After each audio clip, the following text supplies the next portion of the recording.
രാഹുൽ ഗാന്ധിയുടെ സ്ഥാനാർത്ഥിത്വം 6ാം ദിവസവും തീരുമാനം ആയിട്ടില്ല എന്നുള്ളത് തന്നെയാണ് ഈ മണിക്കൂറിലെ ഏറ്റവും പ്രധാന വാർത്ത.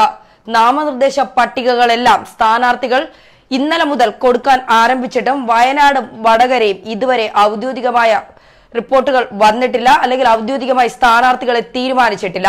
രാഹുൽ ഗാന്ധിയാണ് വയനാട് നിൽക്കുന്നതെന്ന അടിസ്ഥാനത്തിൽ വാർത്തകൾ വന്നിരുന്നു. വടകരയിൽ കെ മുരളീധരനും സ്ഥാനാർത്ഥിയാകുമെന്ന തരത്തിലുള്ള വാർത്തകളൊക്കെ വന്നിരുന്നു. എന്നാൽ അതിലൊന്നും ഒരു സ്ഥിരീകരണം ഇതുവരെ വന്നിട്ടില്ല. അത് തന്നെയാണ് ഈ മണിക്കൂറിലെ ഏറ്റവും പ്രധാന വാർത്തയും.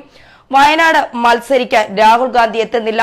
കോൺഗ്രസിന്റെ 14ാം സ്ഥാനാർത്ഥി പട്ടിക പുറത്തിറങ്ങിയതിലും വയനാട് വടകരയുമില്ല. സ്ഥാനാർത്ഥികൾ നാമനിർദ്ദേശ പത്രിക നൽകാൻ തുടങ്ങിയിട്ടും കോൺഗ്രസിന്റെ വയനാട് വടകര മണ്ഡലത്തിലെ സ്ഥാനാർത്ഥികളെ ചൊല്ലിയുള്ള അനിശ്ചിതത്വം തീരുന്നില്ല. കോൺഗ്രസിന്റെ ഇന്ന് പ്രഖ്യാപിച്ച 14ാം സ്ഥാനാർത്ഥി പട്ടികയിലും വയനാട് വടകരയുമില്ല. രാഹുൽ ഗാന്ധി മത്സരിച്ചേക്കുമെന്ന് സംശയമുള്ള വയനാട് മണ്ഡലത്തിന്റെ കാര്യത്തിലാണ് അനിശ്ചിതത്വം തുടരുന്നത്.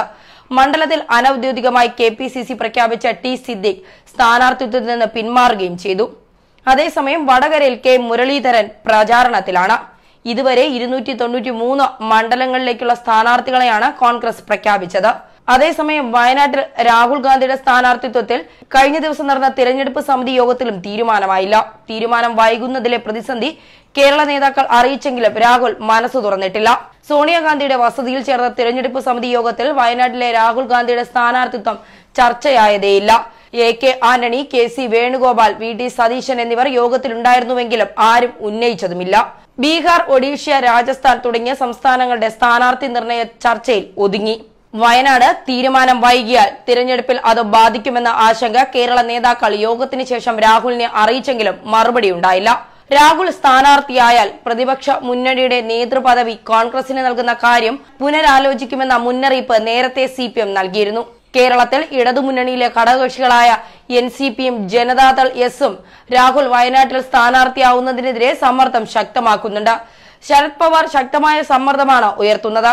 എന്തായാലും കോൺഗ്രസിന്റെ 14ാം സ്ഥാനാർത്ഥി പട്ടിക പുറത്തിറങ്ങിയപ്പോഴും നാമനിർദ്ദേശ പത്രിക കഴിഞ്ഞ ദിവസം മുതൽ നൽകി തുടങ്ങിയിട്ടും എന്തുകൊണ്ടാണ് വടകരയും വയനാടും ഇതുവരെ ഔദ്യോഗിക സ്ഥിരീകരണം വരാത്തത്?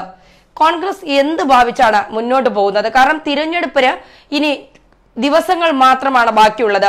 ബാക്കി 2 മുന്നണികളും സ്ഥാനാർത്ഥികളെ പ്രഖ്യാപിച്ചു. പ്രചരണങ്ങൾ വലിയ രീതിയിൽ കൊട്ടിയാഘോഷിച്ച് നടക്കുന്നു. കാര്യങ്ങളൊക്കെ നല്ല രീതിയിൽ മുന്നോട്ട് പോകുന്നു. ഇത് തിരഞ്ഞെടുപ്പ് ആയുധമാക്കി ഇരു മുന്നണികളും കളത്തിലിറങ്ങുമ്പോൾ കോൺഗ്രസിന് അടിപതറുകയാണോ? ന്യൂസ് ഡെസ്ക് മലയാളി വാർത്ത.